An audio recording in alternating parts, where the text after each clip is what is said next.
Nous commençons la partie non pas à l'endroit où nous l'avons laissé la dernière fois, mais bien ailleurs. Bien loin de cette sombre forêt dans laquelle se trouvent les personnages présentement. Nous pouvons apercevoir, dans une contrée enneigée, Guldrek, le guerrier de votre groupe. Mais celui-ci est plus jeune, plus fringant, alors que nous visitons un moment clé de son passé. Vous l'aurez peut-être compris, aujourd'hui, je vous parle de flashback. Hey! Ça faisait longtemps que j'avais pas fait un petit comment designer et ce sujet-là précisément était resté sur ma table de vidéo enregistrée pendant un certain temps parce que je ne savais pas trop comment l'attraper. Je trouvais que c'était un sujet qui était un peu plus difficile. Il s'agit en fait des flashbacks. Si vous écoutez la série Obélien, vous savez probablement bien de quoi est-ce que je parle. Pour les autres, je vais vous faire une petite mise en contexte. Aujourd'hui, je vous présente ma méthode bien personnelle sur le design de scènes dites flashback. En résumé, un flashback, c'est un outil que j'utilise en jeu pour revisiter des moments de l'histoire des personnages, leur passé, leurs souvenirs, leurs moments clés. Le tout peut se diviser de plusieurs manières, mais le but étant toujours de garder un focus sur les personnages précisément. Bien sûr, la validité de cette technique ne regarde que moi, que c'est important que vos joueurs et joueuses à la table soient conscients et à l'aise que si vous décidez de l'incorporer. Je pense pas que c'est, on va dire, praticable dans toutes les circonstances. Je pense que ça demeure une préférence pour certains types de joueurs. Mais pour ma part, moi j'adore ça, puis je vais vous expliquer pourquoi et comment, si ça peut vous intéresser bien sûr. Les flashbacks, c'est vraiment un outil que je trouve intéressant à incorporer, mais la question se pose pourquoi? En premier lieu, la possibilité de mettre le focus sur un joueur ou un personnage. C'est possible que durant votre partie, vous ayez peut-être un joueur qui est plus gêné ou un peu plus en retrait ou peut-être même plus en support et que ça peut être une belle occasion lors d'une scène flashback de, disons, lui mettre un peu les projecteurs sur lui en lui proposant de revivre un moment de son passé, ainsi de jouer un peu plus roleplay, de aussi en quelque sorte dévoiler un segment de son histoire aux autres membres du groupe sans que ceux-ci lui aient préalablement demandé. En deuxième lieu, ça fait en sorte que tous les personnages, tous les joueurs vont s'intéresser aux détails des histoires des autres joueurs. Bien sûr, leur personnage ne le sait pas, ils ne sont pas présents puisqu'il s'agit d'un flashback, mais ça permet, comme dans l'exemple que j'ai mentionné avec le joueur un peu plus gêné, on va dire, dévoiler un segment de son histoire aux autres joueurs afin que ceux-ci se sentent un peu plus impliqués dans celle-ci. Et finalement, troisième chose, c'est l'amélioration considérable de l'engagement des joueurs et de leur implication dans la partie. Et là, ça, c'est un point sur lequel je veux rester un certain temps parce que je trouve que c'est un très grand avantage que je vois à son utilisation. C'est-à-dire la possibilité de construire des segments de l'aventure en jeu en incorporant des flashbacks, des liens avec l'histoire en cours. Comment? En laissant volontairement des zones grises, non seulement dans votre scénario module aventure, mais aussi dans l'histoire des personnages de vos joueurs, si ceux-ci sont bien sûr d'accord. Autant pour l'aventure que pour l'histoire de vos personnages, vous devez, dans le fond, vous prévoyez pas tout, là. Ça se peut pas que vous sachiez exactement, genre qu'est-ce que votre grand méchant a mangé au déjeuner il y a 2 semaines jusqu'au moindre détail, là, puis c'est normal aussi de ne pas faire ça. Les flashbacks permettent donc de rafistoler des moments non expliqués de votre histoire avec l'histoire des personnages. Ça permet d'incorporer des éléments de surprise durant la partie à plusieurs moments, de relier ainsi des ponts entre les différentes zones grises du passé des personnages et avec l'histoire en cours. Là, comme ça peut de l'air, ça a l'air comme c'est full pas concret ce que je dis, mais je vais vous donner un exemple.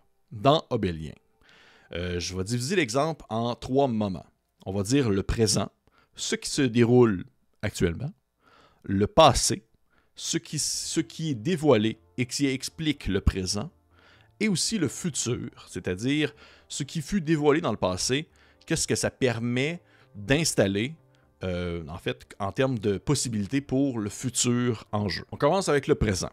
Un des joueurs, Félix, incarne un noble de haute naissance. Il est envoyé en mission au début de la campagne, dans une région vraiment éloignée de son lieu d'origine, d'où est-ce qu'il vient, pour accomplir une tâche pour laquelle il n'est pas vraiment outillé.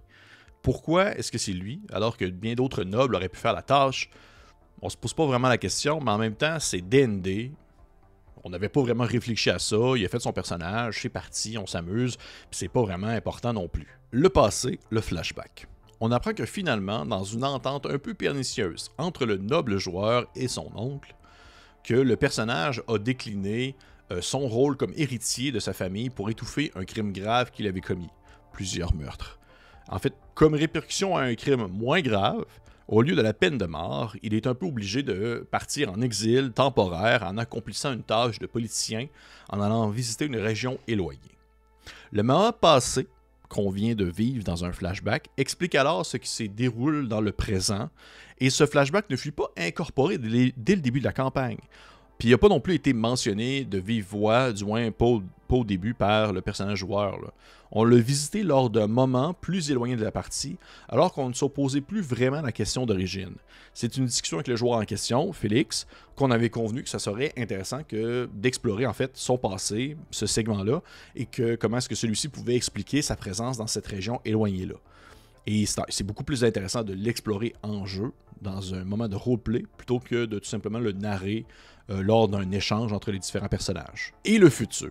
Je pense que c'est ce que j'apprécie le plus de l'exercice. C'est le passé que nous explorons au courant de la partie, permet de créer du contenu dans l'histoire qui peut être exploité dans le futur. Et en fait, le passé qu'on a exploré, puisque ce n'était pas prévu, ce sont des nouvelles réalités qui ont été ainsi créées durant la partie.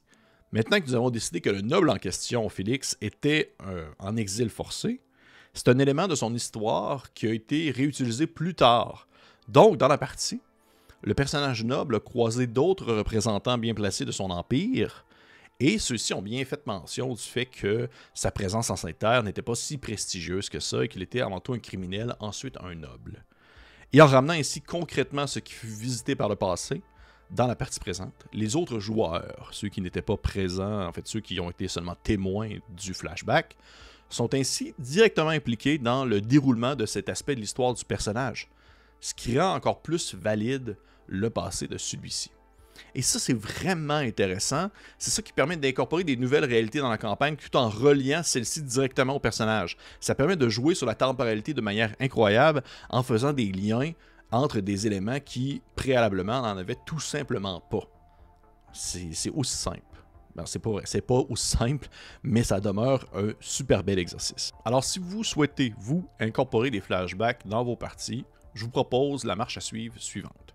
La première étape, c'est que vos joueurs aient une histoire qui se construit sur des bases solides, mais que celle-ci possède tout de même des zones grises que vous, en tant que maître de jeu, vous pouvez exploiter. C'est-à-dire leur offrir peut-être certaines indications pour les aider à trouver certains éléments de leur histoire, répondre à certaines questions fondamentales sur l'origine de leur personnage. Ce que j'avais fait dans le cas de Bélien, j'avais écrit 20 questions. Tous les joueurs et joueuses avaient accès aux mêmes 20 questions. Ils et elles y ont répondu. Et j'ai pu par la suite construire sur ces 20 questions-là en prenant en considération que celles-ci répondent à certaines choses, tout en laissant bien sûr beaucoup de zones grises pour d'autres questionnements en suspens. Deuxième étape, préparer d'avance le flashback en prenant en considération quel personnage est concerné. Et là, souvent, c'est à vous de voir un peu où est-ce que vous êtes rendu dans l'histoire. Est-ce que potentiellement les joueurs arrivent à un segment de l'histoire, ou du moins à un village qui aurait peut-être un lien avec un personnage. Fait à ce moment-là, est-ce que ce serait celui-ci qui devrait avoir droit à son flashback, ou vous pouvez aussi justement mettre l'emphase sur les joueurs qui ont peut-être moins parlé lors des sessions précédentes. C'est un peu à vous vraiment de voir qu'est-ce que vous préférez à ce moment-là. C'est vraiment seulement pour stimuler vos réflexions à ce propos. Troisième étape, concevoir le dit flashback. Autant dans Obélien, je suis assez flexible puis je vais vraiment au rythme des joueurs. Autant dans un flashback, afin de maximiser le temps de jeu, j'essaie de cadrer ça dans quelques minutes, sans plus, afin que ça ne perdure pas trop longtemps. On s'entend, notre temps de jeu est quand même assez précieux, puis on veut que les autres joueurs puissent aussi également jouer. Donc, le but, c'est d'être le plus concis, le plus décisif sur le passé, de savoir vraiment qu'est-ce qu'on va aborder, de quoi est-ce que ça parle, qu'est-ce qui se déroule. Penser potentiellement à deux, trois tests de compétences que le joueur pourrait faire, ou du moins des jets qu'il pourrait lancer, afin de peut-être mettre un peu plus de mécanique dans l'histoire et que ce ne soit pas uniquement du narratif. Quatrième étape, le dit flashback. Et là, je vous dirais d'étirer le plus possible les règles. C'est pas le temps de perdre des précieuses secondes de jeu avec le fonctionnement d'un sort, sa durée, l'initiative du combat, de comment est-ce qu'on gère ça, telle règle. Le but, c'est que ce soit captivant, le but, c'est que ce soit marquant, parce que les autres joueurs qui ne sont pas dans présentement le flashback le vit quand même en tant que témoin joueur.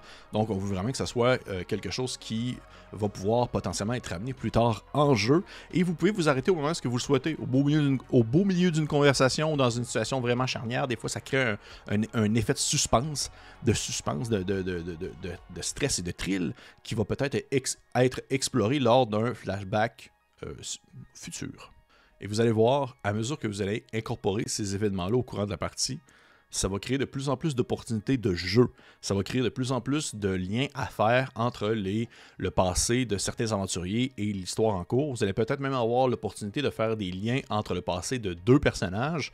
Et ça va créer aussi un sentiment d'excitation, autant pour les joueurs que pour les personnages. Parce que c'est fort possible que durant un certain moment, on rencontre un méchant au courant de la partie et que celui-ci soit associé au passé d'un personnage précis, mais que les autres joueurs autour de la table ont déjà été témoins des actions du dit méchant au courant d'un flashback. Donc, ils ont un petit sentiment d'attente, ils savent un peu, ils savent, ok, lui il est pas fin, mais moi je le sais pas, mon personnage le sait pas, il faut jouer en conséquence. Il faut garder en tête, par contre, plusieurs choses. De un, ça peut créer des anachronismes. Donc, ça va arriver qu'au final, il y a des événements du passé qui vont venir contredire qu'est-ce qui s'est passé dans le présent. Mais rendu là, je pense qu'on peut pas faire grand-chose. Pour ma part, c'est le sens du spectacle et l'émotion avant tout. C'est une partie de jeu de rôle, c'est pas une série télé. Donc, ça me dérange pas qu'il y ait certaines choses qui ne concordent pas. Et deuxièmement, ça peut créer du méta. Dans le sens que certains joueurs peuvent maintenant avoir des informations que leur personnage ne saurait pas, puisque ils ont été témoins du flashback d'un autre joueur ou joueuse.